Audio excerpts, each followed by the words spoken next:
نحمده ونصلي على رسوله الكريم أما بعد وقال النبي صلى الله عليه وسلم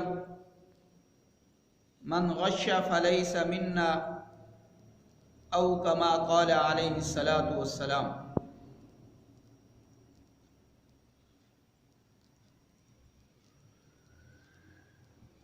آج جو حدیث مبارکہ میں نے تلاوت کی ہے، اس حدیث مبارکہ کا تھوڑا سا مفہوم بیان کرنا ہے۔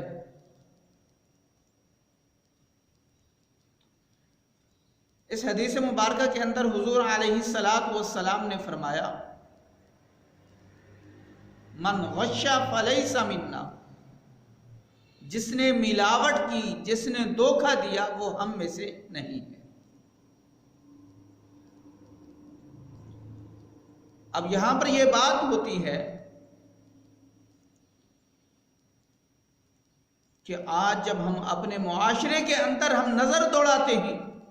ہمارا پورا معاشرہ اس گناہ کے اندر مبتلا ہوتا ہوا ہمیں نظر آتا ہے۔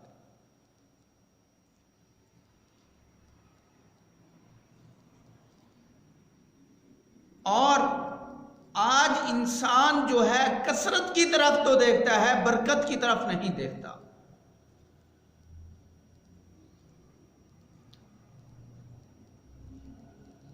ہم احادیث مبارکہ کا مطالعہ کرتے ہیں، ہمیں اس مطالعہ سے یہ پتہ چلتا ہے کہ حضور علیہ السلام نے نماز چھوڑنے والے کے بارے میں یہ نہیں کہا کہ وہ ہم میں سے نہیں ہے۔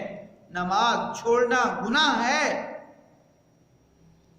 جھوٹ بولنا بھی گناہ ہے، نماز چھوڑنا بھی گناہ ہے، غیبت کرنا بھی گناہ ہے، اور کسی کو تکلیف پہنچانا بھی گناہ ہے۔ ان گناہوں کے بارے میں حضور علیہ السلام نے یہ نہیں فرمایا کہ جس نے نماز چھوڑی وہ ہم میں سے نہیں، جس نے غیبت کی وہ ہم میں سے نہیں، جس نے روزہ نہیں رکھا وہ ہم میں سے نہیں۔ روزہ نہ رکھنا یہ بھی بظاہر گناہ ہے، زکوٰۃ ادا نہ کرنا یہ بھی بظاہر ایک بہت بڑا گناہ ہے، لیکن اللہ کے نبی نے یہ نہیں فرمایا کہ جس نے زکوٰۃ ادا نہیں کی وہ ہم میں سے نہیں، جس نے روزہ نہیں رکھا وہ ہم میں سے نہیں، اور جن پر قربانی واجب ہے وہ قربانی ادا نہیں کرتے،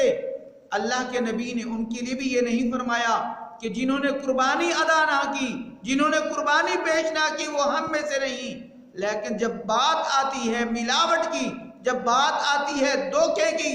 اللہ کے نبی نے فرما دیا کہ جس نے ملاوٹ کی، جس نے دھوکہ دیا وہ ہم میں سے نہیں ہے۔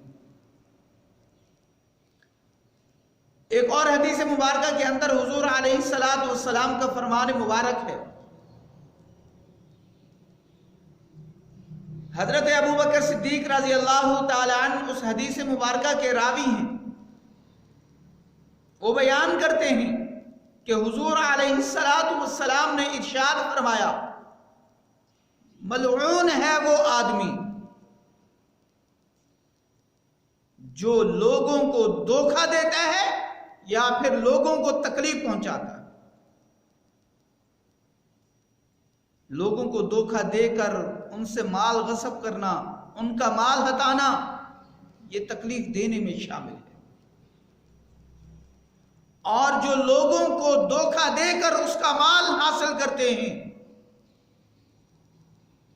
جو ملاوٹ کر کے اپنا مال بڑھاتے ہیں، ان کے لیے بھی حدیث مبارکہ کے اندر بہت سختی کے ساتھ وعید بیان فرمائی ہے۔